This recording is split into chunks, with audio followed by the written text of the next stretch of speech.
अस्सलाम वालेकुम। ईद की छुट्टियों के बाद जॉइंट सेशन में आपको खुश आमदीद कहते हैं। मैं हूं सैयद आयशा नाज। प्रोग्राम के इब्तिदा में ही मेहमानों का रस्मी तारुफ कराए देते हैं। अबू ज़र सलमान नियाज़ी मेरे साथ स्टूडियोज़ में मौजूद हैं। जनरल ट्राइड गुलाम मुस्तफ़ा भी आज की नशिस्त का हिस्सा होंगे और अतर काज़मी राना मुबशर साहब इस्लामाबाद स्टूडियो से हमें हस्ब मामूल ज्वाइन करने जा रहे हैं।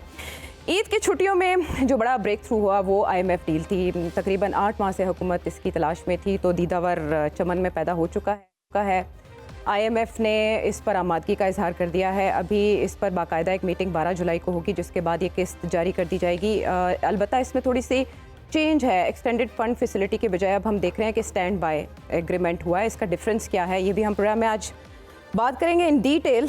ताहम इस डील को लेने के बाद और इस माहदे के बाद, इस एग्रीमेंट के बाद हमारे वज़ीर आज़म पाकिस्तान जो हैं वो मुबारकबाद दे रहे हैं। अलबत्ता है कि IMF रिलीफ जो है वो लम्हा फ़ख्रिया नहीं है बल्कि लम्हा फ़िक्रिया है, और साथ ही वो दुआगो भी हुए कि यह आखिरी डील हो। अच्छा, इसमें कंट्रीब्यूशन है चाइना का भी और अमेरिका का भी। एक तरफ अमेरिका ने किरदार अदा किया क्योंकि बिलावल भुट्टो ज़रदारी साहब ने सेक्रेटरी स्टेट एंटनी ब्लिंकन से भी 2 बार बात की।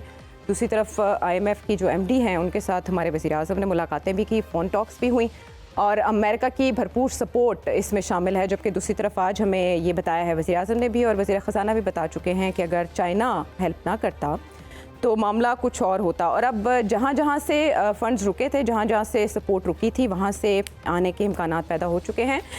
लेकिन क्वेश्चन अपनी जगह पर मौजूद है कि क्या इससे हमारी इकोनॉमी ट्रैक पर आ जाएगी। कुछ स्टेटमेंट शामिल करेंगे प्रोग्राम के इब्तिदा में ही। शहबाज शरीफ साहब वज़ीर आज़म पाकिस्तान, उन्होंने क्या कहा इस बारे सुने। चीन ने पाकिस्तान को डिफॉल्ट होने से बचाया। सऊदी अरब ने यानी कमाल मेहरबानी करते हुए $2 अरब उन्होंने वादा किया, उन्होंने वादा अपना पूरा कर दिया है। UAE $1 अरब उन्होंने कमिट किया। अब इस्लामिक डेवलपमेंट बैंक ने चंद दिन पहले $1 अरब दिया। लेकिन खुदा की कसम खा के कहता हूँ कि ये अब तरीका नहीं ज़िंदगी गुजारने का। मैं जब उनको मिलता हूँ तो उनको चेहरों से पढ़ता हूँ कि जनाब शहबाज साहब आ गए हैं, चाय पिएं, हमें पता है कि आपने अगली बात कर्जों की करनी है। ये कोई लम्हा फ़ख्रिया नहीं है, ये लम्हा फ़िक्रिया है। ये कर्जा हमें बअमरे मजबूरी लेना पड़ रहा है और मेरी दुआ है कि आखिरी मर्तबा हो कि पाकिस्तान IMF का प्रोग्राम कर रहा है। उसके बाद हमें पाकिस्तान डिफ़ॉल्ट के ख़तरे से बच गया, और अगर खुदा न खास्ता डिफ़ॉल्ट हो जाता तो मैं अपने आप को माफ़ न कर पाता, नवाज शरीफ अपने आप को माफ़ न कर पाता। श्रीलंका के सदर ने मेरी वहाँ पर मदद की जाके MD IMF के पास कि पाकिस्तान के को बचा लें, श्रीलंका के हालात से दो चार ना हो।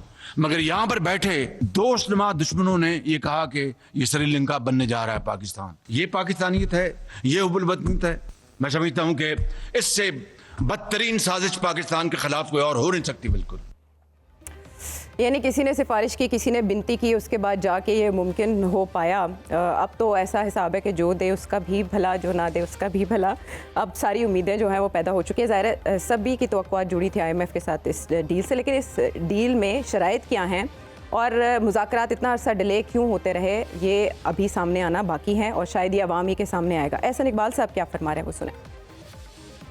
IMF एग्रीमेंट का होना इसलिए अहम था कि पाकिस्तान के ख़िलाफ़ एक मुनज़्ज़म मुहिम चलाई जा रही थी। इस मुहिम के पीछे गैर नहीं थे, पाकिस्तान के अपने पेश थे। PTI उसने पाकिस्तान को डिफ़ॉल्ट करवाने के लिए जो सरतोड़ कोशिशें की वो सारी नाकाम हो गईं। IMF ने और इस एग्रीमेंट ने पाकिस्तान को एक मौका दिया है कि हम इस मौके का फ़ायदा उठा के पाकिस्तान को टर्न अराउंड करें। तो IMF का जो मुआहदा आज हमें कामयाबी की सूरत में मिला है, ये मैं एट बेस्ट कहूँगा कि एक हमारे लिए मौका है, ये हमारे लिए मुस्तकिल सलूशन नहीं है। तो ये मुस्तकिल सलूशन नहीं है, ये चांस है, मौका है, और इसके बाद मईशत को टर्न अराउंड करना है। तो अतर आप बताएं क्या असरात होंगे इसके बाद हमारी सियासत और मईशत पर। देखिए, जहाँ तक ये माहदे का ताल्लुक है, यकीनन पाकिस्तान की मईशत को इस वक्त इसकी ज़रूरत थी। ये जो माहदा हुआ है ये किसी हुकूमत नहीं, ये यहाँ पे आपको देखना पड़ेगा कि पाकिस्तान का इसमें कितना फ़ायदा था या कितना नुकसान था। सियासत तो चलती रहती है, बाकी चीज़ें भी चलती रहती हैं। खुदा न खास्ता अगर ये माहदा ना होता तो पाकिस्तान को बड़ा नुकसान हो सकता था। तो इसका क्रेडिट तो आपको हुकूमत को देना पड़ेगा। जहां पे आप ये क्रेडिट दे रहे हैं वहां पे फिर कुछ सवालात भी हैं, और वो भी फिर आप इसी हुकूमत से करेंगे कि आपने 8 महीने इसको क्यों डिले किया। हाँ। वो जियो पॉलिटिक्स अब कहाँ गई? हमें बताया गया था कि जियो पॉलिटिक्स हो रही है, तो अब जियो पॉलिटिक्स किधर चली गई? अब कहा जा रहा है कि जी अमेरिका ने भी मदद की, चीन ने भी मदद की, तो ये जियो पॉलिटिक्स कौन, यूगोस्लाविया वाले खेल रहे थे? मतलब फिर इसमें मसला क्या था? 2 and 2 ऐड नहीं होता ना। हाँ। फिर उसके साथ साथ देखिए यहाँ पे ये भी कहा गया कि वज़ीर आज़म साहब की गैर मामूली सफारतकारी, और बल्कि कुछ लोग तो उनकी अपनी जमात के यहाँ तक कह रहे हैं कि जी आमों की 3 पेटियां दे के उन्होंने 3 अरब रुपया ले लिया, यहाँ तक बातें हो रही हैं। देखें, इसहाक डार साहब ने खुद फरमाया था कि वज़ीर आज़म साहब ने 2 दफ़ा बात की और IMF ने आगे से साफ इनकार कर दिया।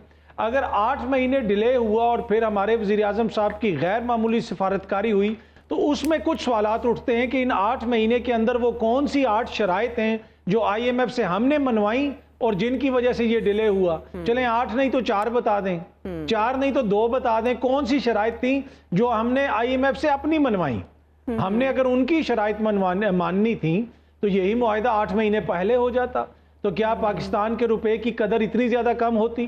क्या मईशत इस नहज पे पहुंच जाती?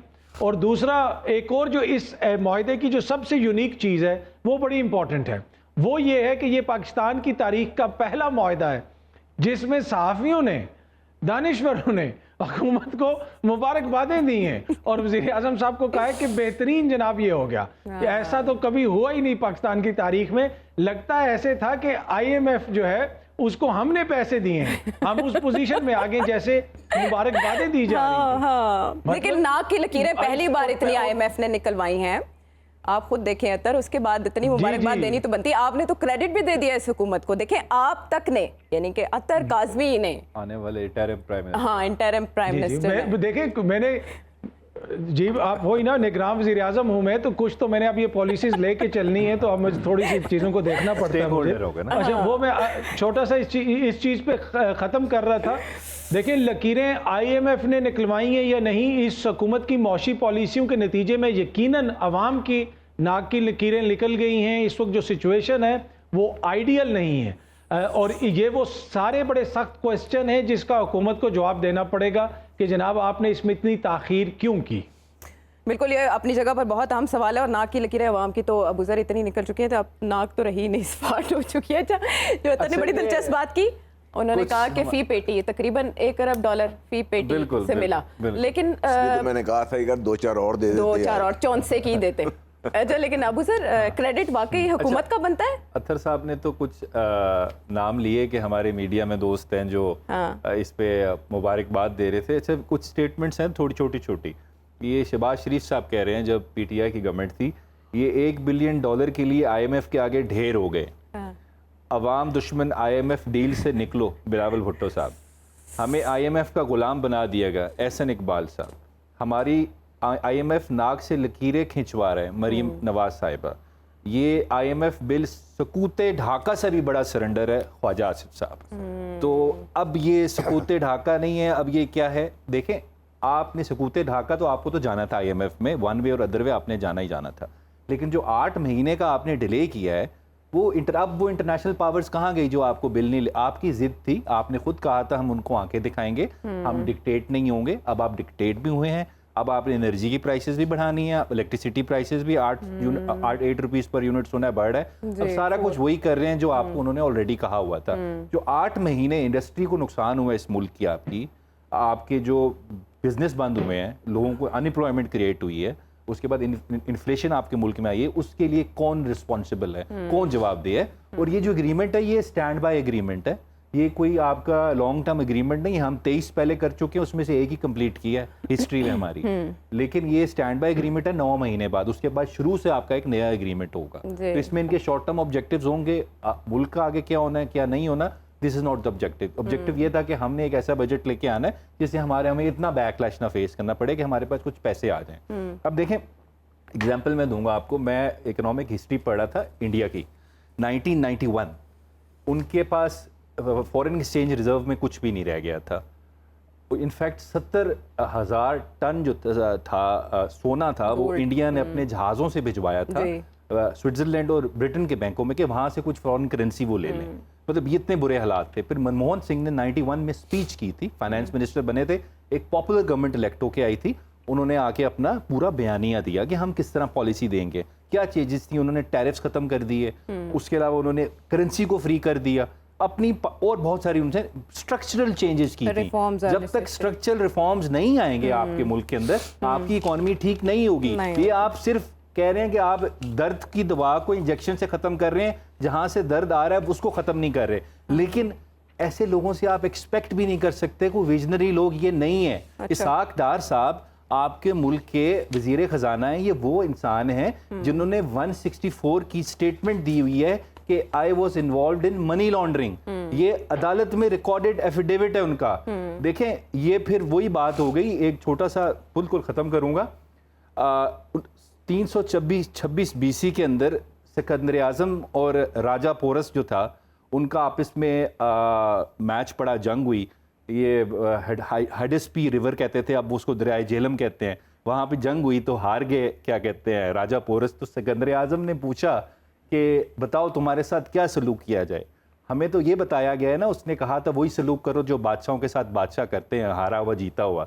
उसने ये नहीं कहा था, उसने ये कहा था कि मेरे साथ वही सलूक करें जो मनी लॉन्ड्रर और जो उसके अलावा एब्सकॉन्डर और जो करप्शन लोग करते हैं, उनके साथ पाकिस्तान की अदालतें करेंगी 2500 साल बाद।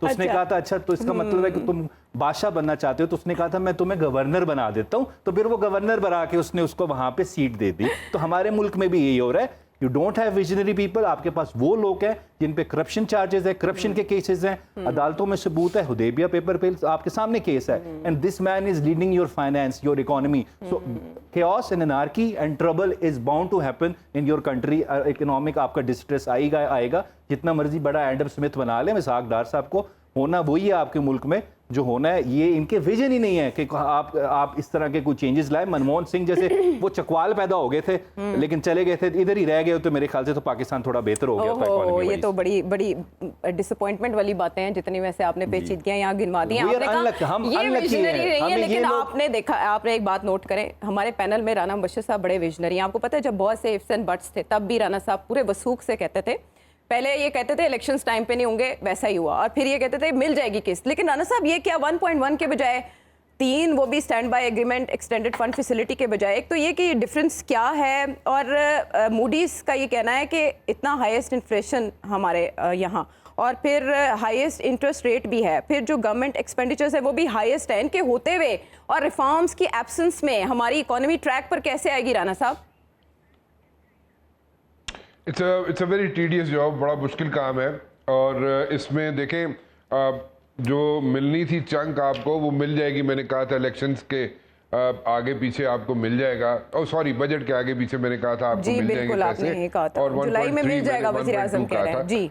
राणा साहब बयान ना चेंज करो, इलेक्शन की गल की थी, ठीक है। नहीं, राणा साहब ने ये कहा था कि बजट के आसपास पीछे नहीं की थी। मेरी बात पे गौर करने, प्लीज मेरी बात पे गौर करने। राणा साहब मेरी बात पे गौर कर लो, इलेक्शन के आगे पीछे आप ये देख लीजिए मेरी बात। ओहो, अच्छा, खबर दे दी है नाज़रीन, खबर दे दी है जनरल साहब ने। आपको पता है इलेक्शंस तो फिर जनरली होते हैं ना। और जनरल का बड़ा रोल है इस किस्त में, जनरलों का बहुत रोल है। बेशक, ये तो वज़ीर आज़म ने भी बताया, हमारे आर्मी चीफ का कितना रोल है। कोई शक नहीं है जी, नहीं, इसमें कोई शक नहीं है। आर्मी चीफ ने बहुत काम किया है, इसमें बड़ी एफर्ट्स हैं। उन्होंने अपना वेट थ्रो किया है और डिफरेंट जगहों पे किया है, चाहे वो सऊदी अरेबिया हो, चाहे यूएई हो, चाहे चाइना हो, चाहे अमेरिका भी हो। लेकिन मैं एक चीज़ ज़रा समझना चाहता हूँ। देखे, वो सिंपल सी बात है, वो कहते ने ना जिन्हों के घर दाने होंगे ने ना, वो इंडिपेंडेंट पॉलिसीज बना सकते हैं, वो इंडिपेंडेंट सोच रख सकते हैं। यहाँ पे इशू ये है कि आपके घर में आपकी इकोनॉमी ठीक नहीं है, ठीक है, लेकिन आप सींग फंसा के बैठना पसंद करते हैं जाके अमेरिका के साथ, और जो भी काम गलत हो आप कहते हैं जी गलत किया है, तो ये गलत हो गया है तो अमेरिका की वजह नाल हो गया है, ठीक है। सो जरा थोड़ा सा हमें थोड़ा ग्रो अप करना चाहिए, लेट्स ग्रो अप। हमें थोड़ा सा अपने आप को जरा थोड़ा सा बड़ा कर लें, थोड़ी सी सोच बड़ी कर ले, और मेरे ख्याल में अब थोड़ा सा स्ट्रक्चरल चेंजेस की जो बात कर रहे हैं अबू ज़र, ही इज एब्सोल्युटली राइट। जब तक हम स्ट्रक्चरल चेंजेस नहीं करेंगे, जब तक हम अपना जो खर्चे हैं उनको टेक केयर नहीं करेंगे, अपना हाउस इन ऑर्डर नहीं करेंगे, तो ये जो चंक आपको मिला है, this is a temporary sigh of relief, ये थोड़े अरसे के लिए है। इसके कुछ अरसे के बाद आप फिर जनाब ये कहें कि इलेक्शंस आ गए हैं, अब इलेक्शन के बाद जो मर्जी आए वो सिर कपाना रहे, जो मर्जी करता रहे, और अभी तो हम जरा थोड़ा सा हमें एक एज मिल गया है और हम इलेक्शंस की तरफ जा सकते हैं और अपने अपने हलकों में जाके जो जो कैंडिडेट्स हैं वो कह सकते हैं छाती ठोक के कि जनाब देखो असी पैसे लेके आए हैं, हुण जनाब ए हो जाएगा तो ओ हो जाएगा। You know you are selling dreams. आप इलेक्शंस में जो ड्रीम्स बेचते हैं, ठीक है, तो वो आप बेचने के लिए अब किसी हद तक आप तैयार हैं। तो अब इसको जरा थोड़ा सा अगर ये दिहाड़ी से निकल के और शॉर्ट टर्म सोच से निकल के और जरा थोड़ा लॉन्ग टर्म सोच की तरफ अगर हम चले जाएं तो मेरे ख्याल में वो मुल्क के लिए बेहतर होगा। और अब मेरे ख्याल में इट्स हाई टाइम कि अभी हम मुल्क के बारे में सोचना शुरू कर दें और लॉन्ग टर्म जो सोल्यूशंस है या लॉन्ग टर्म जो स्ट्रेटजीज हैं उनको बनाना शुरू कर दें। और मेरे ख्याल में जनरल साहब will agree with me this कि हमें जो 3 pronged स्ट्रेटजी है उसको जनाब यहाँ पे इम्प्लीमेंट करने की ज़रूरत है और बिल्कुल यहाँ पे मतलब कि इमरजेंसी बेसिस पे उनको इम्प्लीमेंट करने की ज़रूरत है, short term, mid term and long term. ये शॉर्ट टर्म स्ट्रेटजीज जो है ना ये फ्रूटफुल नहीं होंगी और ये फिर बैक टू स्क्वायर वन वाली सिचुएशन में आप चले जाएंगे after a certain period, after a few months, let me put it this way.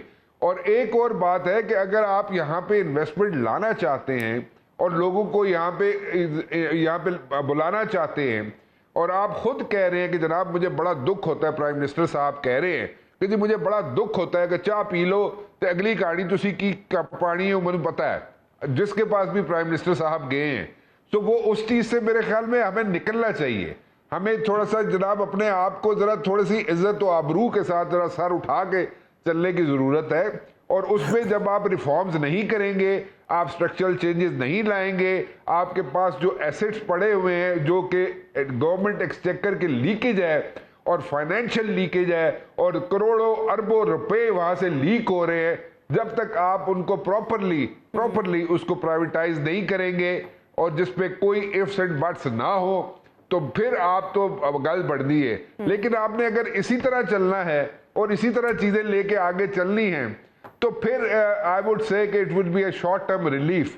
Seriousness दिखाने की जरूरत है और अगर सीरियसनेस नहीं दिखाएंगे आप तो 2-4 महीने के बाद आप फिर उसी जगह पे खड़े होंगे। और फिर मेरा ख्याल ये है कि जैसे हम डिस्कस करते रहे हैं आज से कुछ महीने पहले तक कि जनाब हमारे दोस्त भी हमें हमारे हाथ उठा के खड़े हो गए हैं, वो भी हमें कुछ देने के लिए तैयार नहीं है। हाँ। लेकिन मैं फिर कहूंगा कि ये एक एफर्ट थी और ये पिंडी की एफर्ट थी। पिंडी ने अपना वेट थ्रो किया इसमें, चीफ ऑफ आर्मी स्टाफ ने अपना वेट थ्रो किया इसमें और आपको ये एज मिला है। क्योंकि पॉलिटिशियंस ठीक है, बहुत अच्छी बात है, डेमोक्रेसी होनी चाहिए, पॉलिटिशियंस को लोग पसंद भी करते हैं, डेमोक्रेसी को दुनिया पसंद करती है, लेकिन एतबार आज भी ठीक है वो पिंडी पे ही लोग करते हैं बाहर के जो बैठे हुए हैं। और डील भी पिंडी के साथ ही करना चाहते हैं, जो लोग बाहर बैठे हैं, जो दुनिया बैठी हुई है वो डील भी पिंडी के साथ ही करना चाहते हैं। बाकी जो इख्तलाफात है, बाकी जो आपने जो यहाँ पे क्रिटिसाइज करना है या जो कुछ भी करना है वो एक अलग चीज है। बट देन अगेन जो कंफर्ट लेवल है दुनिया का वो आज भी पिंडी में है और पिंडी के साथ ही लोग कंफर्टेबल है। तो लेकिन जब तक सीरियसनेस नहीं होगी पाकिस्तान में अरिथमेटिक्स में आपको पता है वेरिएबल इतना वैल्यू नहीं रखता जितना कांस्टेंट वैल्यू रखता है, तो फिर सभी देखते हैं कि मुस्तकिल क्या है। और जनरल साहब पाकिस्तान में ना सियासी गैर यकीनी मुस्तकिल है। अब ये दोस्त ममालिक की बात की तो वो ये कह रहे हैं कि आप मदद लेने के बजाय जो सियासी इस्तेहकाम है उसको यकीनी बनाएं। ये मुमकिन हो पाएगा इस मुआहदे के बाद किसी तौर? देखिए मुमकिन तो तब होना जब अक्रॉस द बोर्ड आपकी लॉन्ग टर्म थिंकिंग हो। मैं बहुत अरसे से ये बात करूँ, आज से नहीं बात कर रहा मैं। लॉन्ग टर्म थिंकिंग नहीं है आपकी। आप कभी मिसाक के जमहूरियत की बात करते हैं, कभी मिसाक के मईशत की बात करते हैं। मैंने आज तक किसी को ये बात करते नहीं सुना कि मिसाक के पाकिस्तान कोई चीज़ होनी चाहिए। अच्छा, ये हमारे आर्मी चीफ ने कहा था। ठीक है, वे बंदे ने बहुत अरसा पहले नवाज शरीफ साहब को राय दी थी 2007 में। बहरहाल बात यह है कि मिसाक के पाकिस्तान से मेरा मतलब क्या है जी कि सियासत आपकी अपनी जगह रहेगी, हर एक अपने अपने होंगे। बदकिस्मती आज की सियासत में कोई असूल तो है नहीं है, ना कोई आइडियोलॉजी है, इसलिए एक दूसरे के साथ गला पकड़ा हुआ एक दूसरे के साथ। इसके अलावा और हम सियासत से आगे हम जाने की कोशिश कर नहीं रहे। दूसरा जो बहुत बड़ा इशू है हमारी सियासत में, हम इलेक्शन टू इलेक्शन ही काम करते हैं, और इलेक्शन का बस मसला ये है कि लोकल बॉडी इलेक्शन हो तो उससे अगली लोकल बॉडीज तक, इससे काम आगे नहीं करते हम। हमारे जो प्राइम मिनिस्टर ने बड़ी बात की कि बहुत बड़ी साजिश थी सब कुछ करने की, इससे बड़ी साजिश ये थी कि पाकिस्तान का इतना सरमाया पाकिस्तान से बाहर कैसे गया, उसको रोकने के लिए क्या किया। जिस तरह अभी बात कर रहे थे बुजुर्ग भी, कि खुद हमारे वज़ीर ख़ज़ाना के ऊपर जो बातचीत हो रही वो सामने से आ रहे हैं। दूसरा जो हमारा बहुत बड़ा इशू, देखिए बात जब तक आप इसको तस्लीम नहीं करेंगे ना कि ऑप्टिकल इल्यूजन से बाहर निकलेंगे आप, तो काम बनेगा ये। जब चीफ मिनिस्टर थे हमारे वज़ीर आज़म, किसी ने को राय दी थी कि भाई आप लाहौर का जो सीवरेज सिस्टम है ना वो तबाह हो गया हुआ है, और Lahore is actually sinking in its own sewerage water, तो आप इसको सारे ये जो बना रहे हैं सड़कें, इससे बेहतर है कि आप ये काम करें सर। उन्होंने कहा तेरे की ख्याल है सारा पैसा मैं थले दब दिया ज़मीन पर, नज़र क्यों आएगा इसमें। ये थिंकिंग से बाहर निकलना है आपने। इस थिंकिंग से बाहर हम नहीं निकल पा रहे, इसलिए निकल पा रहे। मैंने जो राणा साहब को इंटरप्ट किया था, यही किया, राणा साहब ने फिर वही बात की कि ये इलेक्शन तक जाने के लिए, लोगों को दिखाने के लिए एक इनके पास से एक आ गया, तब इन्होंने 8 महीने बाद ये सारी टर्म्स आज मानी है। ये आज इतना जो शोर मचा हुआ है ना कि हमारी बहुत बड़ी अचीवमेंट हो गई है, हम यही लेके जाएंगे पब्लिक में कि हमने ये काम कर दिया। अच्छा। हमने कर्ज लिया, भाई किन शराइत पे लिया है वो भी आपके सामने आ रही है। आप एग्रीकल्चर, आज मैं जो बात ये कर रहा हूँ वो दफन होता जा रहा है आपका। ये आपकी जो इंडस्ट्री है वो ऑलरेडी मतलब बैठ गई हुई है। कोई एक ऐसा सेक्टर है जो आपको परफॉर्म कर रहे हैं। हम जब स्टॉक एक्सचेंज की बात करते हैं ना, हम नारा जरूर गाते, ये तो एक बहुत बड़ा वो है जो सिर्फ चंद लोग इससे फायदा उठा रहे हैं। अब ये बताइए कि 22 करोड़ का वाम, 25 करोड़ वाम का, उनको क्या फायदा होगा इस चीज़ का। मैंने आपसे पहले भी कहा था, जब हो जाएगा इसको वहाँ तक पहुँचने में बड़ा टाइम लगेगा इसको, अगर आप चाहते हैं पहुँचाने के लिए। डीजल आपका महंगा हो गया, बिजली आपकी महंगी हो रही है, आपका कहाँ जाएंगे आप लोग इससे? आम आदमी को कैसे रिलीफ मिलेगा इससे? इसके लिए आप सबको मिलकर बैठना पड़ेगा, आपको मिलकर बैठना पड़ेगा, साथ आप कम्युनिटी पावर को बैठाना पड़ेगा साथ। जिस तरह बात कर रहे थे ना कि कांस्टेंट है, आप हर एक उसके ऊपर उंगलियां तो उठा रहे हैं, हर आदमी अपनी कोशिश जितने भी उसका वो ज़र्फ है उसके मुताबिक अटैक कर रहा है, चाहे वो नून लीग है चाहे कोई दूसरे लोग हैं। लेकिन आपको अल्टीमेटली आके फिर उनको ज़रूरत पड़ती है, इससे ज़रूरत पड़ती है कि एक कांस्टेंट भी है नंबर 1, नंबर 2 उनकी सोच। बदकिस्मती से हम चाहे उनको क्रेडिट देना चाहिए या ना देना चाहिए, उनकी सोच पाकिस्तान की सोच है। गलत हो सकते हैं अपने स्ट्रेटजीज में, लेकिन सोचते वो पाकिस्तान के लिए है। इसलिए आप देखिए कि इस चीफ आर्मी स्टाफ ने भी अपनी जो है ना अपनी पूरी रेपुटेशन लाइन पे लगा दी है। जब इन्होंने वो जो बनाया इनका SIF जो भी बना उसका ऐसा बन के, अगर खुदा रखा नाकाम होगा तो नाकामी का गला किसे पड़ेगा? ये सियासतदान तो फिर बोल निकल जाएंगे एक तरफ, वो फिर गले चीफ के पड़ जाएगा, आर्मी गले पड़ जाएगा इसमें। ठीक है, तो इस हद तक तो हमें इस बात को समझने की जरूरत है। और जनरल साहब क्रेडिट किसको देना है? अमेरिका को, चीन को, एस्टेब्लिशमेंट को, वज़ीर आज़म को, आर्मी चीफ को, किसको क्रेडिट देना? मैं तो जानना चाहता हूँ कि हमने क्या शराइत मानी है। ये शराइत ना देखे ना टैरिफ आपका बढ़ जाएगा, इसके अलावा भी है कोई? अमेरिका ने अगर आपकी मदद की है तो ऐसे मदद नहीं करता अमेरिका, कभी मैं ऐसी मदद नहीं करता। अच्छा, मैं मानने से इनकार करता हूँ कि अमेरिका ने आपकी मदद की है सिर्फ इसलिए कि बिलावल साहब वहाँ पे गए थे। नो, ये बिलावल साहब ने बात की थी। नो, अमेरिका अपना पाउंड ऑफ फ्लैश लेगा तब ये कहेगा। पिछले प्रोग्राम में मैंने आपसे बात की थी कि ये तब होगा जब अमेरिका बात करेगा कि हाँ अब दे दो इनको पैसा, और ये इतना सांस लेने के लिए उनको हमने इजाज़त दी है। इसके बाद अगर ये काम करेंगे तो अगले पैसा और मिलेगा, वरना नहीं मिलेगा। इसका मतलब है वो इसहाक डार साहब जो जियोपॉलिटिक्स की बात करते थे, जी वो है, वो डेफिनेटली इसमें वजन है। ये आज से नहीं है, बहुत देर से वजन है। वो नेपाल की साजिश थी। वो आप अपना ये बताइए ना, कहाँ तक आपने अपने आप की इकोनॉमी को हम ले कहाँ तक आए हैं? इसमें कमाल किसका है? हम सबका कमाल नहीं यहाँ तक लेके आ गए हैं। अब इसको यहाँ तक संभालने के लिए अगर आपको ये नहीं मिलता, ज़्यादा खुद नहीं कह रहे कि हम डूब गए होते पाकिस्तान, इस वक्त मुश्किल में होता पाकिस्तान, तो ओके हुआ, अमेरिका ने ओके किया तो आगे बात चली है। IMF हो, चाहे FATF हो, चाहे वर्ल्ड बैंक हो, चाहे एशियन डेवलपमेंट बैंक हो, कोई इनकी इजाज़त के बाहर नहीं चलता। मालियाती वर्ल्ड इस वक्त भी अमेरिका और उसके हमारी कंट्रोल में है।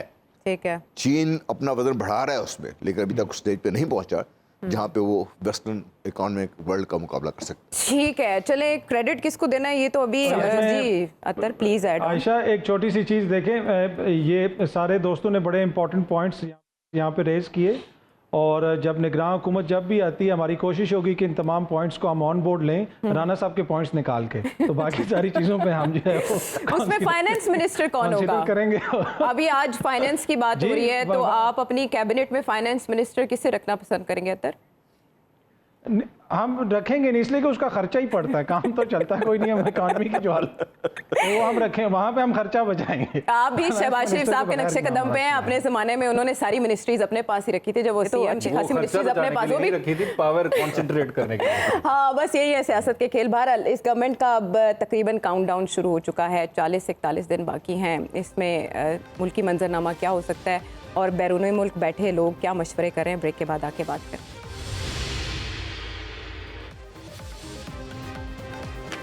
Welcome back to the show. अब पॉलिटिक्स की तरफ आते हैं। ज़ाहिर है इस माहदे के, इस एग्रीमेंट के सियासत पर भी असरात होने हैं और इत्तेहादी हुकूमत इसका भरपूर क्रेडिट लेने की भी कोशिश करेगी, लेकिन ज़ाहिर है अभी ट्रांजिशन भी इसी दौर में होनी है और इसके बाद निगरान हुकूमत इंटरिम गवर्नमेंट भी इसी 9 माह के दौरान एक्सपेक्ट की जा रही है। दूसरी तरफ वो नवाज शरीफ साहब जो कि कुछ अर्सा पहले सियासत से इररेलेवेंट करार दिए जा रहे थे, वो रेलेवेंट हो चुके हैं। दुबई में उनकी अहम सियासी मुलाकातें भी जारी हैं और ये भी कहा जा रहा है कि पाकिस्तान पीपल्स पार्टी की क़यादत से उनकी एक और मुलाकात होगी, सेकंड राउंड होगा, जिसमें मामला तय पाएंगे। कुछ इलेक्शन की तारीख के हवाले से भी अबहम है। पीपल्स पार्टी जल्द इलेक्शन चाहती है, जबकि नून लीग इस हवाले से गुमगू की कैफियत का शिकार है।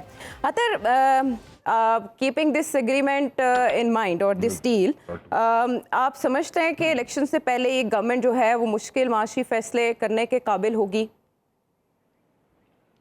मैं अतर साहब आपको इंटरप्ट करूंगा। मैं आशा इनसे पूछना चाहता हूँ, ब्रेक पे जाने से पहले इन्होंने सबकी रिकमेंडेशन मान ली थी। मुझे कहा जनाब कि मैं तेरी रिकमेंडेशन नहीं मनाऊंगा, पहले तो ये जवाब दे दें, फिर अगे तुसी जेड़ा सवाल किया उसका जवाब दे दें। देखें, आपसे मैं पिछले वीक से गुजारिश कर रहा हूँ कि मेरा नाम आप रिकमेंड करें। आप मेरे नाम पे राजी नहीं हो रहे तो मैं आपकी रिकमेंडेशंस क्यों लूँ? ये भी बात सही है ना। देखें ना राणा साहब, आपका वोट वीटो कर सकता है। राणा साहब का वोट परमानेंट मेंबर है यूएन के। ये वीटो वेट के लिहाज से होगा, वीटो वेट के लिहाज से होगा, वीटो वेट के लिहाज से वेट के लिहाज ना ले जल साहब, वो मेरा मान ही नहीं रहे तो फिर मैं क्यों आपके लूँ? हाँ, राणा साहब आप अभी सेकंड कर दें प्लीज, आप अतर को नॉमिनेट कर दें। हाँ नहीं, इस तरह नहीं, हाँ, तो फिर हम भी नहीं मानते रिकमेंडेशन हुकूमत आपसे, तो हम बात हिसाब दुनिया के हिसाब दुनिया में बराबर। चलें अतर बराबर। अच्छा देखिए, मैं सियासत की तरफ भी आऊँगा, लेकिन एक बड़ी इंपॉर्टेंट चीज़ है जो मैं मेंशन करना चाहता हूँ। देखिए, इस वक्त जो मुल्क के अंदर हालात हैं, इस ईद के ऊपर भी हमारी फोर्सेस ऑपरेशंस करती रही और कल भी हमारे 2 जवान शहीद हुए, एक मेजर साहब शहीद हुए और उसके साथ साथ एक नायक जो है वो भी शहीद हुआ बलोचिस्तान में। उसके अलावा दीगर जगहों के ऊपर भी बहुत सारे ऑपरेशंस हुए और मेरे पास ऐसी इंफॉर्मेशन भी आती रही जो मीडिया के अंदर नहीं आती। तो ये सोचने की हमें ज़रूरत है कि हमारे मुल्क के अंदर जो है बहुत सारे फ्रंट्स के ऊपर हमें सामना है ना। ये सिर्फ मौशी फ्रंट नहीं है, सिर्फ सियासी नहीं है, इसमें यहाँ पे बहुत सारे ऐसे एलिमेंट्स भी हैं जो मुल्क को नुकसान पहुँचाना चाह रहे हैं और हमारे जवान, अफसरान, सिक्योरिटी फोर्सेस, पुलिस, तमाम लोग जो है वो रोज कुर्बानियां दे रहे हैं। अब ये कुर्बानियां किसके लिए दे रही है, मैंने मेंशन क्यों किया? वो किसके लिए दे रहे हैं? इस मुल्क के लिए दे रहे हैं, मेरे लिए दे रहे हैं, आपके लिए दे रहे हैं कि हम यहाँ पे बैठ के बात कर सकें, आज़ादी से अपनी राय का इजहार कर सकें। तो ये सारी चीज़ें जो हैं, जो हुक्मरान हैं, जो सियासतदान हैं, उनके भी सोचने की ज़रूरत है कि आप लोग चीज़ों को किस तरफ लेके जाना चाहते हैं। ज़ातियात से उठना पड़ेगा, हमें अपने आप से आगे देखना पड़ेगा, तो तभी ये मामलात बेहतर होंगे सियासी तौर पे भी। अगर आपकी सियासी ख्वाहिशात रहेंगी सिर्फ इस हद तक कि एक मोअज़्ज़ज़ शख्सियत की ख्वाहिश ये है कि मैं चौथी दफ़ा वज़ीर आज़म बन जाऊँ, एक का ख्वाब ये है कि उनके साहबजादे वज़ीर आज़म बन जाएं, फिर ये मामलात कभी भी ठीक नहीं होंगे।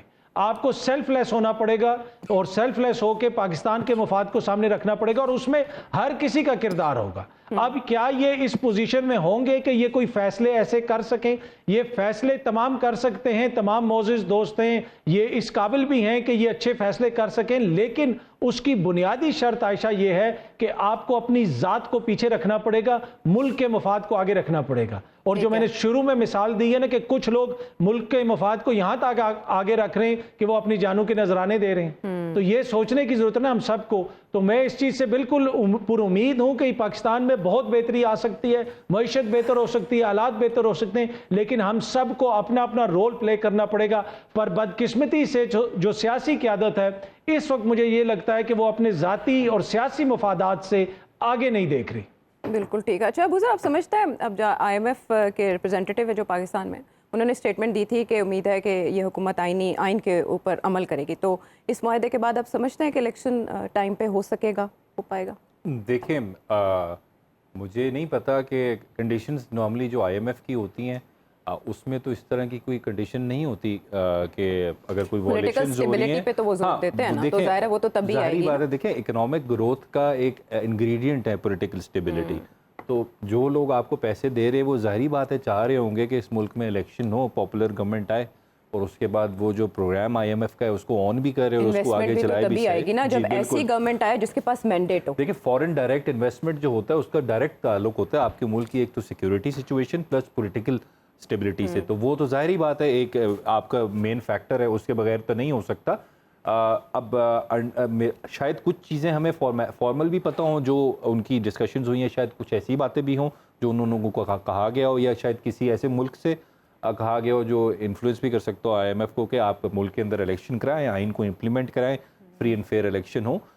लेकिन यहाँ पे इशू ये है कि बहुत ज़्यादा वेस्टेड इंटरेस्ट हैं इस मुल्क के अंदर, तो कोई किसको प्रोटेक्ट कर रहा है, कोई किसको प्रोटेक्ट नहीं कर रहा। तो इस वजह से अगर आप फ्री एंड फेयर इलेक्शन चाहते हैं तो फिर सबसे पहले तो आपको इंश्योर करना पड़ेगा इस मुल्क के आइन पे इम्प्लीमेंट हो, यहाँ पे जो बुनियादी हकूक़ हैं पाकिस्तान के अवाम के, उनकी प्रोटेक्शन हो। और जो ये हम देख रहे हैं इस वक्त ये जो करंट गवर्नमेंट के नीचे हो रहा है कि लोगों को अरेस्ट किया जा रहा है, 10-10 दफ़ा अरेस्ट किया जा रहा है, 7-7 दफ़ा अरेस्ट किया जा रहा है, उनकी बेल होती है, फिर किसी मुकदमे में अरेस्ट किया जा सकता है। तो इससे आपका इमेज अच्छा नहीं जाता, ना वेस्टर्न वर्ल्ड पे, ना इंटरनेशनल फ्रंट जो आपका है, जो आपको देख रहे हैं।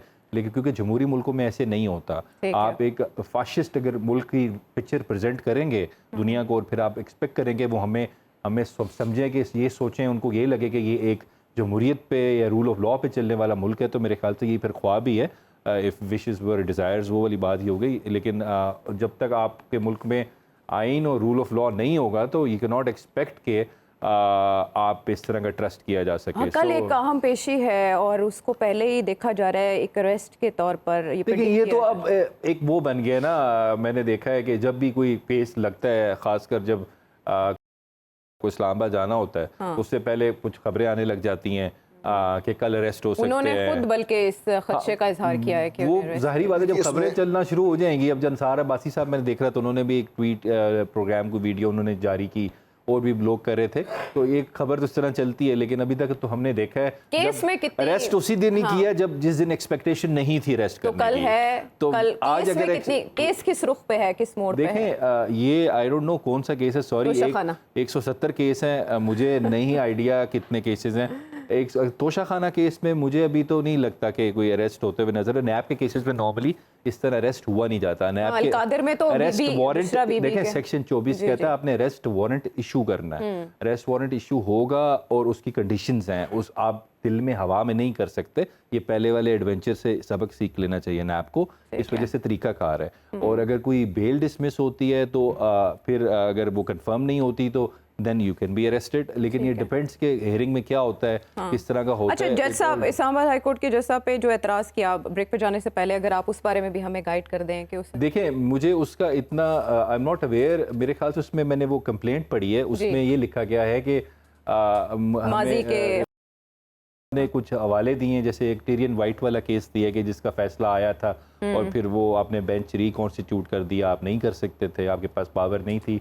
और उसके अलावा उसमें उन्होंने लिखा कि मुझे जिस तरह अरेस्ट किया गया, मतलब कि 4-5 उन्होंने ग्राउंड्स दिए कि आप ये केसेस ना सुने, मुझे एतमाद नहीं है। लेकिन एंड ऑफ द डे देखें, decide it's up to the जज। हम डिस्कशन कर चुके हैं कि लेकिन अभी मंसूर शाह साहब पे जिस तरह हुआ था एतराज़, तो उन्होंने रिक्यूज़ कर दिया था। लेकिन डिसीजन जो होता है वो जज का, कानून ये कहता है he has to decide whether he wants to recuse or not. मुझे कानूनी नुक्ता ही समझना था। अब जैसे कि कहा जाता है कि बुझता चिराग ज़्यादा जलता है जी। जब पॉलिटिकल स्टेबिलिटी की बात करते हैं ना, तो ये stable dynamic responsive judicial system Pakistan का, जब तक ये नहीं होगा, आप जितनी मर्जी बात करें, इन्वेस्टमेंट नहीं आएगी। हर जगह सबसे बड़ी एग्जांपल इसकी देखें, एक एग्जांपल इसकी देख ले। आपके मुल्क का इमेज ये जा रहा है बाहर कि यहाँ पे सुप्रीम कोर्ट का ऑर्डर इम्प्लीमेंट नहीं होता। तो जो लोग बाहर इन्वेस्टमेंट करते हैं और फिर हमारी अदालतों पे डिपेंड करती हैं, बाहर की कंपनीज बहुत होते हैं, तो क्या उनके माइंड में ये होगा कि कोई फॉरेन अवार्ड आता है आर्बिट्रेशन का, हम इन्फोर्स कैसे कराएंगे मुल्क के अंदर? ठीक है, ये इंप्रेशन बड़ी अहमियत का हामिल है और इसी के ऊपर राय कायम की जाती है। भारजन को लाहौर से इस्लामाबाद लेके जाएंगे ब्रेक के बाद। राना साहब, आपकी बार तो ये बात पक्की कही जा रही है कि अगस्त में साबिक वज़ीर-ए-आज़म नवाज शरीफ मुल्क वापस आ रहे हैं, आप तस्दीक करेंगे? मेरे ख्याल में 14 अगस्त को आ जाएंगे। अच्छा, 14 अगस्त को जलसे की और बात मैं की जा रही है और आपको कहा जा रहा है 4 अगस्त को आएंगे। चले आपको मैं तो मुझे तो ये समझ आती है कि वो किसी वक्त भी वैसे तो आ जाएंगे, क्योंकि उन्होंने यहाँ पे मॉडल टाउन में जितने उनकी रिहाइश गाह हैं, उनके ऑफिस हैं, या लाहौर में जहाँ जहाँ पे उनके ऑफिस, मुझे तो जगह का नहीं पता, लेकिन वहाँ पे उनकी जो सारी रेनोवेशंस हो रही हैं। और वहाँ कोई जेल भी साफ करवा रहे हैं कि नहीं? नहीं, पहले तो जेल जाना होगा। नहीं, कोई नहीं करा रहे। अतर अगर आप जेल उस में कोई 14 सफाई अगस्त नहीं हो को रही, लेकिन इंटरिम वजीर आजम के तौर पे तकर्रुर हो सकता है अतर का? तो बिल्कुल हो सकते हैं अगर दोनों पार्टी तो अगर मैं तो अतर अपने हुए तो point फिर में जेल, फंसा हुआ हूँ। हाँ फिर जेल की नहीं, सफाई अतर हो साहब, सकती है। वो नहीं नहीं जेल नहीं नहीं, रेस्ट मेरे हाउस होते है। हुए नहीं, कभी भी नहीं। सियासी कैदी नहीं बनाएंगे मेरे आप। होते हुए तो मैं इसीलिए आयशा, मैं अतर की किसी बात को यहाँ पे इंडोर्स नहीं कर रहा, और जो ये बात कहना चाह रहे हैं मेरे से, जो इंडोर्समेंट करवाना चाह रहे हैं, मैं इसीलिए इंडोर्स नहीं कर रहा। ठीक है, कि मैं नहीं चाहता कि मियाँ साहब के साथ उनको अरेस्ट किया जाए, और मैं चाहता हूँ कि मियाँ साहब के साथ जनाब अच्छा सलूक किया जाए। और मियाँ साहब जो हैं, जो इसीलिए उनके रेनोवेशन हो रही है ऑफिस की लाहौर में, अच्छा, और वहाँ पे फ्लोरिंग नई बन रही है, वहाँ पे रेनोवेशन हो रहे हैं, वहाँ पे पेंट शेंट हो रहा है, पॉलिशेज हो रही है, वहाँ पे हर किस्म की वहाँ पे पॉलिश चल रही है वहाँ पे। तो वो इसलिए वो वहाँ पे जाएंगे। तो एक और चीज़ है जो मैंने कहा है कि वहाँ पे जनाब मियाँ साहब जो हैं, मियाँ साहब के बारे में मैंने कई दफ़ा आपको कहा है, आपके शो में ही कहा है कि वहाँ पे जलसे की बहुत बड़ी तैयारी हो रही है। तो वो आज से नहीं हो रही, पिछले 2 माह से वहाँ पे तैयारी हो रही है जलसे की, और मियाँ साहब को एक बहुत बहुत वार्म रिसेप्शन देने की तैयारी हो रही है, और उसमें बहुत ज़्यादा कोशिशें की जा रही है कि वो बड़ा अनएक्सेप्शनल किस्म का वेलकम हो मियाँ साहब के लिए। और 4 तारीख को मैंने कहा था, मैंने ट्वीट भी किया था कि 4 तारीख को मियाँ साहब जाएंगे जद्दा, तो वो मेरे ख्याल में आज रात को शायद चले जाएंगे, वहाँ पे जद्दा भी चले जाएंगे, और आगे किसी वक्त भी वो वापस आ जाएंगे। हो सकता है दुबई में स्टे करेंगे, उसके बाद वो सऊदी अरेबिया जाएंगे। नहीं, मेरे ख्याल में रात को 4 तारीख को वो मेरे ख्याल में चले जाएंगे। ठीक है। और दूसरा ये है कि जो आप 4 अगस्त की जो 4 अगस्त की बात कर रही है ना, आपके 4 अगस्त को आएंगे या 14 अगस्त को मैं कह रहा हूँ, तो वो आई पर्सनली थिंक जिस वक्त उनको उनके लिए कंड्यूसिव एनवायरनमेंट होगी, जिस वक्त वो समझेंगे कि उनके जितने भी केसेस हैं उसमें उनको स्मूथ सेलिंग मिल जाएगी, he will come the very next day over here in Pakistan. और इसके साथ साथ जो और चीज़ें हैं, जो मीटिंग्स की आप बात कर रही थी अभी थोड़ी देर पहले, कि मियाँ साहब की एक सेकंड राउंड होगा मीटिंग का आसिफ जरदारी साहब के साथ। I personally think it's going to be the 4th round, 3rd and 4th round जो होगा, क्योंकि 2 राउंड्स तो उनके दुबई में हो चुके हैं ऑलरेडी, तो वो एक तीसरा और चौथा राउंड होगा यहाँ पे, और उसमें जनाब मियाँ साहब गुफ्तगू करेंगे। उसमें वो जो बात आप कह रही थी वो दुरुस्त है। I personally think there is no deadlock, but ये ज़रूर है कि थोड़ी सी रिजर्वेशंस हैं कि जो प्राइम मिनिस्टर का ऑफिस है या प्रेसिडेंट का ऑफिस है, उसमें जो दूसरी जनरेशन है, यानी कि बिलावल भुट्टो हो, जरदारी हो, या मरियम बीबी हो, वहाँ पे थोड़ी सी इफ्स एंड बट्स है कि जनाब वहाँ पे आज भी मियाँ नवाज शरीफ साहब प्राइम मिनिस्टर हों तो वो फेवरेबल है, और आज भी अगर प्रेसिडेंट बनना है तो वो अगर आसिफ जरदारी साहब बने तो वो फेवरेबल है। इस किस्म की बात जो है उसको इंडोर्स किया जा रहा है कि आज भी अगर प्राइम मिनिस्टर किसी ने बनना हो तो मियाँ नवाज शरीफ बने या आसिफ जरदारी साहब बने, खुद बने, बजाय इसके कि किसी और को, नेक्स्ट जनरेशन को अपनी अंदर जो है उनको पास ऑन किया जाए वक्त। मेरे ख्याल में इन दोनों पे ही इत्तेफाक हुआ है कि जरदारी साहब अगर बनते हैं तो प्रेसिडेंट बने, या जैसे भी हो लेकिन खुद बने, जरदारी साहब भी ऑफिस संभालें और नवाज शरीफ साहब भी ऑफिस संभालें। तो वो इस पे इत्तेफाक है। रान साहब कल जा रहे हैं चेयरमैन पीटीआई जेल? नहीं, मैनू नहीं पता, मैनू पूछ के तो किसी ने नहीं रेस्ट करना उन्होंने, लेकिन ये अबूजर बैठे हुए ना साथ, इनसे पूछे ना, ये अबूजर बैठे हुए ना, अबूजर की फरमाइश पे आपसे सवाल किया हमने। साहब मेरा सवाल है आपसे, देखिए मैं कानून बता सकता हूँ, मुझे ये पूछना था कि मियाँ नवाज शरीफ साहब के आने से पहले क्या जेल जाएंगे? कोई ऐसी खबर है, कोई इस तरह की इंफॉर्मेशन? मेरा ये सवाल था। वैसे जो 34 साल मेरा तजर्बा है सहाफत का, उसमें तो मेरे ख्याल में वो जेल बनता है उनका। बचाना मियां साहब के पहले। अच्छा बात सुन ले मेरी, मैं एक मिनट मेरी। लेकिन अच्छा, इससे लेकिन वो- लेकिन बात ये है कि अबू जर जो है अभी कासिम के अब्बा से मिल के आए हैं अबू जर, और इनसे पूछे ना। अच्छा, वो अभी मुझे इनकी इस बात पे ना मुलाकात हुई है वो- बड़ी डिटेल्ड उनसे। राणा साहब मुझे वो छोटा अबू सा साहब, मेरी लतीफा बात याद सुन आ ले, गया कि बैलेंस आउट कैसे करना होता है। दो भाई बैठे होते हैं, एक भाई के सर पे आके ना मच्छर बैठ जाता है, तो भाई उठा के ना डंडा मारता है, मच्छर मर जाता है लेकिन भाई भी मर जाता है। तो वो कहते हैं ये क्या किया, कहते हैं कोई नहीं, एक उनका मर गया, एक हमारा मर गया। हमारा मर गया तो जी। यही ना हो जाए। अतर बैलेंस, लेवल प्लेइंग जी, फील्ड। जी मैं नहीं, मैं वही अर्ज करता हूँ। उन्होंने बताया कि उनकी 34 साल सहाफत का तजर्बा है, तो मेरी उम्र भी माशाल्लाह 32 साल हो गई है। मैं भी कुछ बताना चाहता हूँ। डायरेक्ट पीएम नहीं बन सकते 32 साल। आप निगरान वज़ीर आज़म नहीं बन सकते, एज बढ़ाएं। ये खुद फंस गया है, ये खुद फंस गया है, इसकी उम्र ही अंडर एज है। अच्छा, बिलावल भुट्टो ये सरदारी अंडर साहब एज केस में बगलोल लोग है, ये तो बगलोल है, अभी मेरे तो से मेरे ख्याल 32 से एक साल साल उम्र है छोटे हैं। इसकी। बात सुन- ये मेरे से देखिए, इंडोर्समेंट करवा रहा है कि मुझे प्राइम मिनिस्टर बात बनवाएं। सुने ना, मैंने एक्चुअली कैसे हो सकता है? सर, मैंने गर्मियां निकाल के बताया। अच्छा इस सारे कजिए में जनरल साहब अच्छा, ये खामोश बात सही हैं। है, जनरल साहब की खामोशी को अबू जर साहब ठीक जी। कह रहे हैं। मैं तो राणा नहीं, साहब अबू सिर्फ जर एक ठीक कह रिक्वेस्ट रहे हैं, करना चाहता हूँ, राणा साहब मानून बनी इजाजत हुई है। दें, मानून मैंने बलोच। सही बोला है। मैं इजाजत दें तो मैं जी, जी, जनरल साहब, देखिए, आपको मियां सारी साहब के इजाजत साथ है। हम बहुत अच्छा सलूक करना चाहते हैं। अच्छा, हमारी भी उनसे दरख्वास्त है पाकिस्तान के साथ भी अच्छा सलूक करें। मियां अब साहब तक से जो आपकी कुछ- अब तक दरख्वास्त जो है। कुछ पाकिस्तान के साथ होता रहा है, इससे खुदा के लिए बाहर निकले। देखिए इशू बहुत, हमने इसको बहुत उस जगह पे लेके आ गए हैं। मियां साहब को आना चाहिए, क्यों बाहर क्यों गए हैं वो?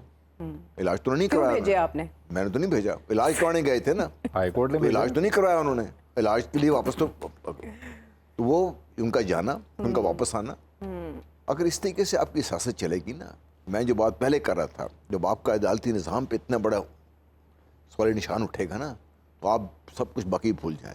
मैं इसलिए बार बार इसलिए कह रहा हूँ कि हम अली का कॉल तो बार बार कोट करते हैं, लेकिन ये बेसिक चीज़ें जो हम ख्याल नहीं करते। नंबर 2, हम बात करें फलाना जेल चला जाएगा, फलाना आएगा तब होगा, सब कुछ होगा। दुबई में बातें हो रही हैं, 4 राउंड हो जाएंगे, फैसला करें जरदारी साहब और मियां नवाज शरीफ साहब। अगर इन 2 लोगों ने फैसला करना है तो फिर बाकी सब छोड़ दें। हम क्यों इतना हंगामा खड़ा किया हुआ, जमहूरियत है तो ये तो फलाना, ये तो सारा ड्रामा हो गया ना सारा कुछ पीछे इस पे। मैं तो बार बार इसकी बात कर रहा हूँ कि हमें, अगर हम ये भूल गए कि जो 25 करोड़ अवाम जिसको अभी तक भेड़ बकरी हमने बनाया हुआ है, ये किसने बोलेंगे, अगर ये ख़तरनाक तरीके से बोलेंगे तो नुकसान होगा मुल्क का। इनको आप बोलने दें, इनको बोलने दें। ठीक है। नवाज शरीफ, जरदारी साहब, सब इनमें किसी का हक नहीं है कि फैसला करे पाकिस्तान की किस्मत का। तब इनको हक मिलेगा जिस दिन पाकिस्तान के अवाम इनको हक देंगे। आप बदनीयती देख रहे हैं। मुसद्दिक मलिक साहब तो मुस्कुराते मुस्कुराते आराम से कह रहे हैं ट्रांजिशन हो जाएगी। भाई इसलिए कह रहे हैं ना कि उन लोगों ने सब कुछ अपने मुताबिक अरेंज करके रखा हुआ है। आप कह दिस रहे इज हैं व्हाट दे थिंक, अच्छा, this is what they think, greater plan. This is what they think, this is what they think. बाकी कहाँ पे क्या होता क्या है वो तो अल्लाह जानता है ना। मैं जो बात कर रहा हूँ बार बार, देखिए कैसे मैं जरदारी साहब को, नवाज शरीफ साहब को, मैं तो हक देने को तैयार हूँ जब तक मैं वोट नहीं दूंगा। जिस दिन मेरा वोट हो जाएगा उस दिन जो भी वोट जीत के आएगा इलेक्शन, जो मेजोरिटी में होगा उसका हक बनता है कि फैसले करे बैठ के। फैसले अगर अब कर लेंगे तो हम इलेक्शन क्यों कर रहे हैं फिर इसके लिए? अच्छा, ये वैसे आप हिस्ट्री पढ़ें, बर सगीर की जो हिस्ट्री है ना, उसमें ये मैंने पढ़ा था कि जो यहाँ का हमारा खित्ता है जिसमें इंडिया भी है, पाकिस्तान भी है, यहाँ पे ना प्लेटलेट काउंट्स बहुत जल्दी गिर जाता है एज़ कम्पेयर टू बरतानिया। वहाँ पे प्लेटलेट काउंट्स आपका बिल्कुल ठीक रहता है। तो ये भी वजह हो सकती है, आप ब्लेम ना करें, मे बी कि उनको एनवायरनमेंट नहीं चेंज करना चाह रहे कि वो बीमार यहाँ पे ज़्यादा हो जाए। और अभी जो मिडिल ईस्ट है उसकी फिजा उन्हें सूट कर रही है और फिर वहाँ से ठीक है, distance सब में कुछ पाकिस्तान चलता है। का मैं सवाल। सिर्फ बात कर रहा हूँ, बड़ी सिंपल बेसिक बात कर रहा हूँ मैं। जी। इस बात की तरफ हमारे लोग बात, हमने जो जमहूरियत की हम नाम कर रहे हैं, बात कर रहे हैं जमहूरियत की, पार्टियों में जमहूरियत है नहीं है, ठीक है। कोई या नवाज शरीफ साहब कायद हैं तो जरदारी साहब कायद हैं, दूसरी तरफ कायद हैं तो रहमान साहब कायद हैं। पार्टी के अंदर जमहूरियत लेके आइए, अपनी पार्टी से। अपनी पार्टियों में अवाम को, अपनी पार्टी के लोगों को बोलने का हक दीजिए। हर पार्टी में बहुत काबिल लोग हैं, ये नहीं है कि एक पार्टी बेहतर है दूसरी पार्टी बेहतर है। हर पार्टी में बहुत बहुत काबिल लोग हैं, नून लीग में भी, पीस पार्टी में भी, दूसरी पार्टी में भी। आम वर्कर को भी आगे आने दें। आने दें इसको। dynasty- आप ये मुझे बताइए कि आज कोई एक आदमी ये इमेजिन कर सकता है कि आगे जा सकता है? सियासत में नहीं जा सकता। नहीं जा सकता हूँ। फिर आप कैसी उस पे फिर जमहूरियत no की बात comments आ जाते हैं करें? अगर जब मैं पूछा खुद जाए अब ये बात के पूरा मीडिया ये बात कर रहे हैं जी, नवाज शरीफ साहब और जरदारी साहब दुबई में बैठ के पाकिस्तानी किस्मत फैसले कर रहे हैं। आप इस कारण नहीं देख रहे हैं ना क्या चीज़? मैं ये बार बार इसलिए पॉइंट आउट कर रहा हूँ, लेकिन एक इसलिए देखिए राणा साहब ये बताइए मुझे कि अभी तक जब तक इलेक्शन नहीं हो गया, ये दोनों पार्टी के सरबराहान को मेजॉरिटी नहीं मिल गई, ये मेरे फैसले कैसे कर रहे हैं बैठ के वहाँ? हाँ, ये सर क्या लॉजिक है ये इसमें? जनरल साहब ये लॉजिक ये देखें, ये चार्टर ऑफ डेमोक्रेसी भी हुआ था उस वक्त भी, मतलब कि वो भी तो इफ्स एंड बट्स है ना कि फ्यूचर प्लानिंग क्या होगी। लेकिन मैं इसमें बोलते कि पहले प्लान करते हैं सारे पॉलिटिशियंस, और मैं सारे पॉलिटिशियन मिलके बैठे ना, सारे पॉलिटिशियन नहीं वो मिल के बैठने वाली तो अब सर पटक के बैठ के जनाब वो कोई नहीं बैठा, नहीं वो बैठा ही कोई नहीं ना सर, वो तो गुजर गया, टाइम ही गुजर गया। लेकिन यहाँ पे एक इतनी इंपॉर्टेंट चीज है जनरल साहब, आयशा बात ही नहीं सुन रही मेरी, आप नहीं सुनेंगे आप। इंपॉर्टेंट चीज है, राणा साहब, नहीं सर आपकी ये बात बड़ा को ignore बड़ा नहीं किया जा इंपॉर्टेंट है, नहीं जनरल साहब बड़ी इंपॉर्टेंट चीज है। 50% गैस इंक्रीज हो रही है लेकिन डीजल की कीमत फिर इंक्रीज हो गई है, डीजल के बारे में आप बात नहीं करते, ठीक है, और फिर बिजली की कीमत भी इंक्रीज हो रही है। मतलब आप बात जिधर उधर उस पास जानते नहीं हो जनरल साहब, तुसी मतलब तुसी मैं तो आपसे कह रहा हूं ना, मैं तो पहले कह दिया कि आपकी ज़राअत का बेड़ा गर्क कर दिया इवन के जनरल साहब प्रोग्राम से पहले भी डीजल की बात कर रहे थे, ब्रेक में भी डीजल की बात कर रहे थे। ट्रैक्टर ਵਿੱਚ ਵੀ ਤੇ ਡੀਜ਼ਲ ਹੀ ਪੈਣਾ ਨਾ वही कहते पए ने वो कि ਤੁਸੀਂ एग्रीकल्चर आईटी और इंडस्ट्री इसी की बात वज़ीर आज़म पाकिस्तान ने की। लेकिन देख रहे हैं आप, एक तरफ इक़्तिदार की बंदरबांट है और दूसरी तरफ आवाम के लिए दर्द सर। अगले प्रोग्राम तक के लिए इजाज़त दीजिए।